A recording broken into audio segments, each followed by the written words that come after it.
E o Corinthians passará por uma reformulação total para a temporada de 2024, mesmo com um eventual título da Sul-Americana. Vídeo de hoje do canal do Nicola traz bastidores dessa história e fala sobre o Palmeiras. Gustavo Gomes deu uma entrevista no Paraguai a serviço da seleção do seu país para contar por que não rolou a negociação com o Al Ittihad. Quero te atualizar também sobre o São Paulo, processo milionário contra a Arboleda.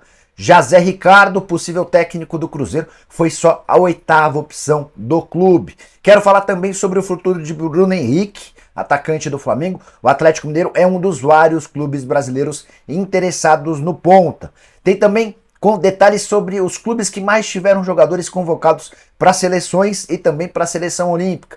Preciso te falar sobre os vários candidatos à presidência do Vasco. Tem as últimas do mercado, informações da minha lusa e o caminho para o campeão da Libertadores no Mundial de Clubes. Tudo isso a partir de agora. Antes, deixa eu só me apresentar. Me chamo Jorge Nicola, jornalista esportivo, e o objetivo por aqui é deixar você por dentro de tudo que está rolando com o seu clube do coração. Para não perder nada, só apertar esse botão vermelho de inscreva-se. Combinado? Bora começar contando que todo esse conteúdo é um oferecimento de 1xBet. Tem jogo nessa terça-feira, apesar da data FIFA. Na Série B, Chapecoense e Guarani, confronto do 15º contra o 6º colocado, cheirinho de empate. Na quarta-feira, Ceará e Londrina. Ceará é o 10º, Londrina o 19º. Ceará precisa vencer urgentemente para não correr o risco de se afastar demais do G4. Vou de vitória do Ceará. E você gosta de futebol, costuma dar seus pitacos? Então pega agora mesmo o link que está no comentário fixo, já faz o cadastro na 1xBet. Só não esquece de usar o código Nicola para ter direito a 100% de bônus no valor do seu depósito. Combinado? Bora começar o vídeo com o tradicional giro de notícias, e a primeira informação é sobre o sorteio que aconteceu na manhã dessa terça-feira relacionado ao Mundial de Clubes. A gente já sabe que o campeão da Libertadores da América pode pegar na semifinal do Mundial o Al Ittihad, time de Benzema, Kanté, Fabinho e Romarinho. É que o time saudita vai entrar na primeira fase, quando enfrenta o Auckland, super favorito. Se vencer, pega o Al Ahly do Egito, confronto mais complicado. E se der a lógica e o Al Ittihad avançar, teremos o campeão da Libertadores, que pode ser Palmeiras, Fluminense, Internacional ou Boca, diante do poderoso time saudita. Do outro lado da chave, ainda também no sorteio do Mundial, o Manchester City vai pegar o Leão do México ou o Urawa Reds do Japão. Tendência de Manchester City na grande decisão. Bora falar agora sobre a minha lusa, que contratou o meia Eduardo, 23 anos de idade, jogador que pertence ao Vitória, mas disputou a Série C do Brasileiro pelo Náutico. Ele assinou por empréstimo com a Portuguesa até o fim do Campeonato Paulista, joga a reta final da Copa Paulista e depois já fica pro Campeonato Estadual de 2024. Bora falar também sobre Luiz Adriano, atacante do Internacional, entrou na mira do Al Faisaly da Arábia Saudita. A janela na Arábia se encerra em 2 dias, negociação vai precisar ser rápida. A tendência é que o Luiz Adriano, 36 anos de idade, seja menos aproveitado na reta final da temporada, especialmente depois da chegada do Ener Valencia, mas os dirigentes colorados têm feito o jogo duro.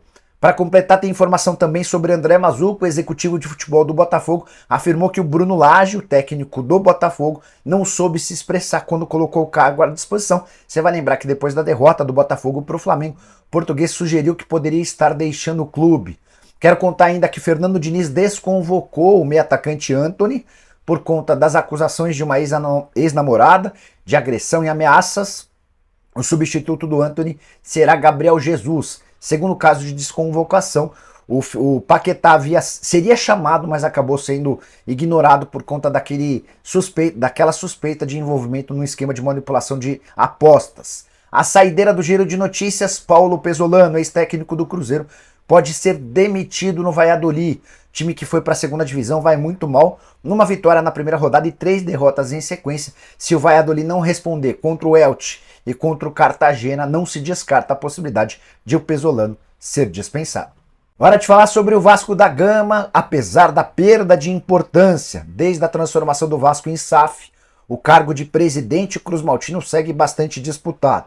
A gente tem marcado uma eleição para o fim desse ano, não se sabe ao certo se no dia 11 ou no dia 12, mas já existem 6 pré-candidatos. São eles o Edu Cassiano, o Euriquinho, Júlio Brandt, Leonardo Rodrigues, Marcelo Borges e Pedro Schwarzenberg.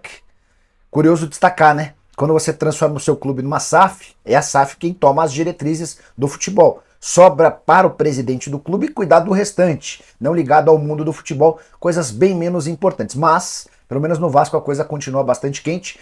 Estão aptos a votar nessa eleição de novembro 5.839 sócios cruzmaltinos. Bora falar agora sobre os clubes com mais atletas convocados na data FIFA. Você tem ideia de qual foi o time brasileiro que mais teve jogadores chamados? Acertou quem respondeu: Atlético Paranaense. O Furacão teve 7 jogadores. Zapelli e Esquivel para a seleção argentina. Nava para a seleção boliviana. Vidal para a seleção chilena. Canóbio, seleção uruguaia. Mikael e Vitor Roque para a seleção olímpica. Depois do Atlético Paranaense, o clube que mais teve jogadores chamados foi o Santos, com 5 convocações. Miguelito e Monteiro na seleção boliviana, Rincon e Soteldo na seleção venezuelana e Marcos Leonardo na seleção brasileira. Fluminense aparece na sequência com 4 convocados, assim como o Grêmio, o Internacional e o Palmeiras. Já Corinthians, São Paulo e Vasco tiveram 3 convocados cada. A gente está colocando atletas das seleções brasileiras e também de outros países. Bora falar agora sobre o Cruzeiro e a contratação muito próxima de ser anunciada de Zé Ricardo. Muito torcedor do Cruzeiro, percebi nas redes sociais, torceu o nariz pela escolha. Técnico que está desempregado desde maio, depois de deixar o Shimizu S-Pulse do Japão. Por lá ele colecionou um rebaixamento e essa dispensa. Importante contar que antes de fechar com o Zé Ricardo, o Cruzeiro conversou com outros 7 técnicos diferentes. Entre eles o Paulo Autuori, que é hoje o diretor de futebol do Cruzeiro. O Paulo não quis trocar esse cargo de diretor pela função de técnico interino até dezembro. Os demais: Diego Alonso, técnico uruguaio, que esteve à frente da seleção uruguaia na última Copa do Mundo, e Gabriel Milito, que acaba de deixar o Argentino Júnior. Os brasileiros: Maurício Barbieri, Roger Machado, Rogério Ceni e Odair Hellmann. O que pegou para que o Cruzeiro tivesse tanta dificuldade em avançar? A ideia do Ronaldo Fenômeno e da sua cúpula era encontrar um técnico somente para a reta final do Brasileiro, para pegar o clube por 3 meses. Cheguei a conversar com 2 desses técnicos que eu citei. Eles disseram que não valeria a pena assumir o Cruzeiro por apenas 3 meses. Se o Cruzeiro tem vontade de contratá-los, que oferecesse um vínculo um pouco maior, pelo menos até dezembro do ano que vem. Diante desse cenário e de várias recusas, o Cruzeiro acabou encaminhando o acerto com o Zé Ricardo, que topou assumir a Raposa até o fim dessa temporada. Treinador de 52 anos de idade, com passagens por Vasco, Botafogo, Flamengo, Qatar, Internacional, entre outros clubes. O que você achou? Você gosta do Zé Ricardo? Acha que ele vai ser capaz de fazer o Cruzeiro voltar a vencer? Usa o espaço para comentários, estou curioso para saber a sua opinião, beleza? Bora falar agora sobre Bruno Henrique, que segue sem acordo com o Flamengo para renovação do contrato. Tenho contado para vocês que essa demora do Flamengo para procurar os representantes do jogador já causa algum incômodo. O que eu queria acrescentar é que tem vários clubes brasileiros de olho em Bruno Henrique. Não há propostas oficiais, até porque o staff do Bruno tem tem vetado qualquer tipo de negociação. Toda vez que ele é procurado, o Denis Ricardo, que é o representante do atleta, diz que vai discutir o futuro do Bruno Henrique um pouquinho mais para frente. Mas o Bruno já sabe que interessa a vários clubes brasileiros. Corinthians, São Paulo e Atlético Mineiro são os maiores interessados. O Galo tem uma ligação afetiva com o Bruno Henrique, é o clube de coração do atacante, que quase foi parar no Atlético em 2015. Na oportunidade ele fazia sucesso no Goiás, pintou uma possibilidade de compra por $1,5 milhão, mas o Atlético já vinha encaminhado alguns dias antes a chegada de Cleiton, que vinha do futebol catarinense e ele pertencia ao Figueirense. Como havia investido uma grana alta no Cleiton, o Atlético decidiu não contratar o Bruno Henrique, que foi para o Wolfsburg, da Alemanha, depois voltou para a Alemanha e o resto da história todo mundo já conhece.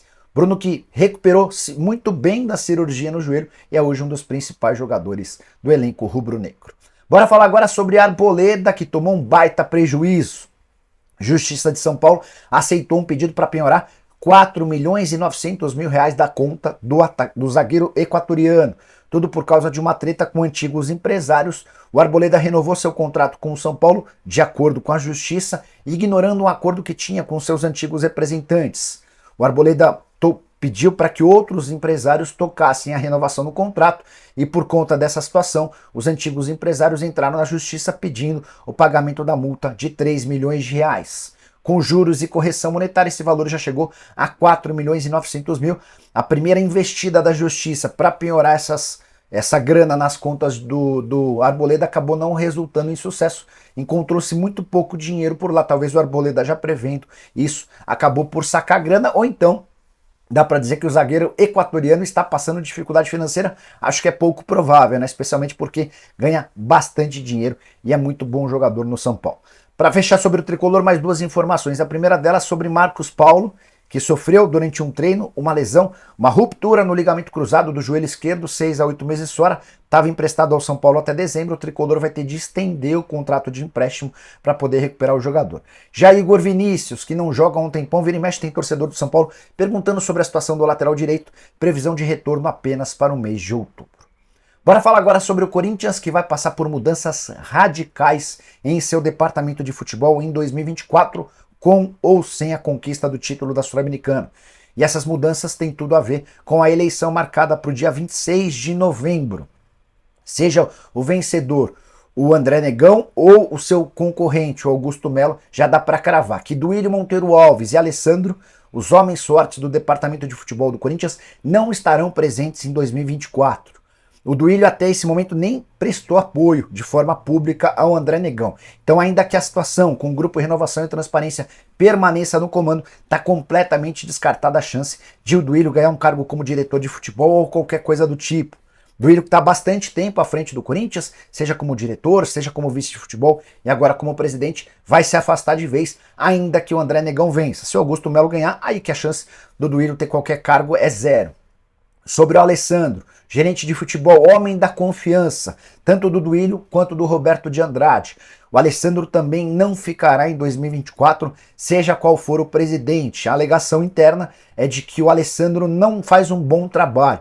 E o André Negão, é importante contar, é alguém muito próximo do presidente ou do ex-presidente André Sanches. Andrés e Alessandro não têm uma boa relação. Posso cravar para vocês que se o André Negão assumir vencer a eleição, o Alessandro está fora do Corinthians. Se o Augusto Melo vencer, certamente outro gerente de futebol será contratado.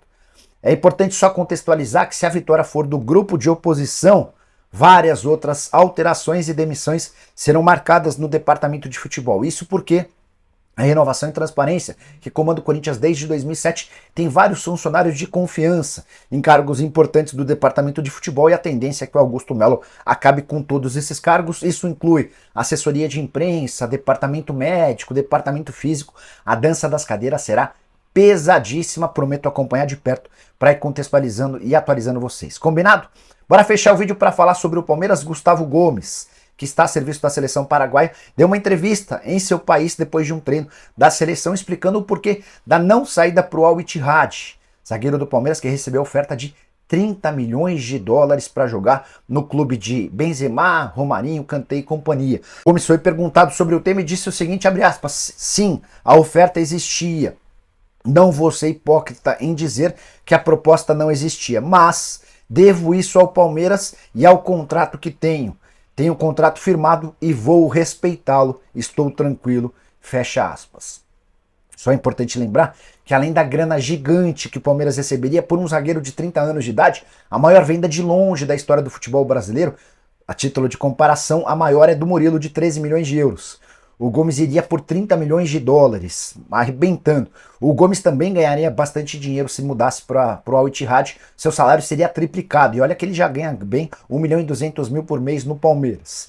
Diante desse cenário, com o Gomes aceitando a decisão alviverde, ele fica pelo menos até o fim dessa temporada. Isso porque a Leila havia prometido aos atletas que propostas boas vão ser consideradas depois que a Libertadores desse ano terminar. A Leila não queria perder o atual elenco, essa espinha dorsal formada, com medo de que essa debandada causasse o fim do sonho do título da Libertadores da América. Você curtiu o vídeo? Deixa like, se inscreve no canal, a gente volta à tarde. Tem também live do Nicola. Abraço, tchau!